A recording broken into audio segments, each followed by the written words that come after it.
നമസ്കാരം. നീറ്റ് പരീക്ഷ നടത്തിപ്പ് കണ്ട് കണ്ണു തള്ളിയിട്ടുള്ളവരാണ് നമ്മൾ. ഇപ്പോൾ പരീക്ഷാഫലം വന്നപ്പോഴും അതേ അവസ്ഥയിലാണ്. 10ാം ക്ലാസ്സിലൊക്കെ എക്സ്ട്രാ കരിക്കുലർ ആക്ടിവിറ്റീസിനും മറ്റും നൽകി വരുന്ന ഗ്രേസ് മാർക്കൊക്കെ ഇപ്പോൾ നീറ്റ് പരീക്ഷയിലും ഉണ്ട് എന്നത് ചിരിപ്പിക്കുന്നതാണ്. എത്രമാത്രം സുരക്ഷാ വലയത്തിലാണ് നീറ്റ് പരീക്ഷയുടെ നടത്തിപ്പ്. രക്ഷകർത്താക്കളെ പോലും പരീക്ഷാ സെന്ററിന്റെ 7 അയലത്ത് നിർത്തില്ല. പരീക്ഷ എഴുതുന്ന വിദ്യാർത്ഥികൾക്ക് ആൺകുട്ടികൾക്കും പെൺകുട്ടികൾക്കും പ്രത്യേകം ഡ്രസ് കോഡ്.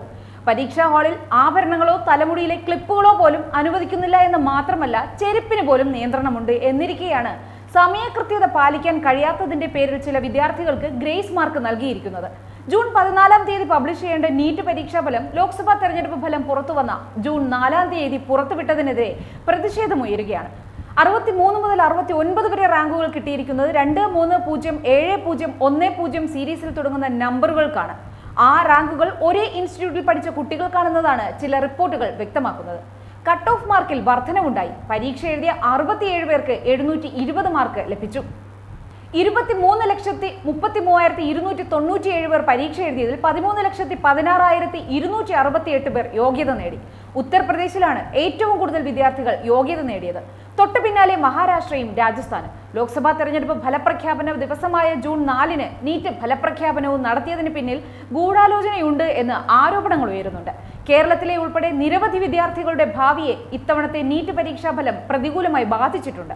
അതുകൊണ്ട് തന്നെ വിവിധ ഭാഗങ്ങളിൽ പ്രതിഷേധവും ഉയരുന്നുണ്ട്. നാഷണൽ ടെസ്റ്റിംഗ് ഏജൻസിയുടെ നടപടി മാധ്യമ ശ്രദ്ധ നേടാതിരിക്കാൻ വേണ്ടിയാണ് നീറ്റ് ഫലപ്രഖ്യാപനം ജൂൺ 14-ന് പകരം ജൂൺ 4-ന് നടത്തിയത് എന്ന ആരോപണവും ഉയരുന്നു. ആദ്യ തവണ പരീക്ഷ എഴുതിയ വിദ്യാർത്ഥികളെക്കാൾ ഇത് ഏറെ ബാധിക്കുന്നത് 1ഉം 2ഉം വർഷം റിപ്പീറ്റ് ചെയ്ത് പരീക്ഷയ്ക്ക് പങ്കെടുത്തവരെയാണ്.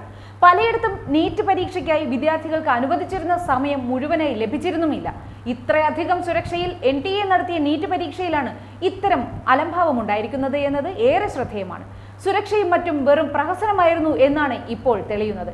ഇത്രയും പ്രതിഷേധം ഉയരുമ്പോഴും കേരളത്തിൽ ഈ വിഷയത്തിന് മാധ്യമ ശ്രദ്ധ ലഭിക്കുന്നില്ല എന്നതാണ് ഖേദകരം. നീറ്റ് പരീക്ഷ നടത്തിപ്പൊക്കെ മാധ്യമങ്ങൾ ലൈവായി സംപ്രേഷണം ചെയ്യാറുണ്ട്. എന്നാൽ ഇത്രയും ബുദ്ധിമുട്ടുകൾ വിദ്യാർത്ഥികൾ അനുഭവിക്കുമ്പോഴും പൂർണ്ണമായും രാഷ്ട്രീയ ചർച്ചകളിൽ മാത്രമാണ് മാധ്യമങ്ങൾ ശ്രദ്ധ കേന്ദ്രീകരിക്കുന്നത്.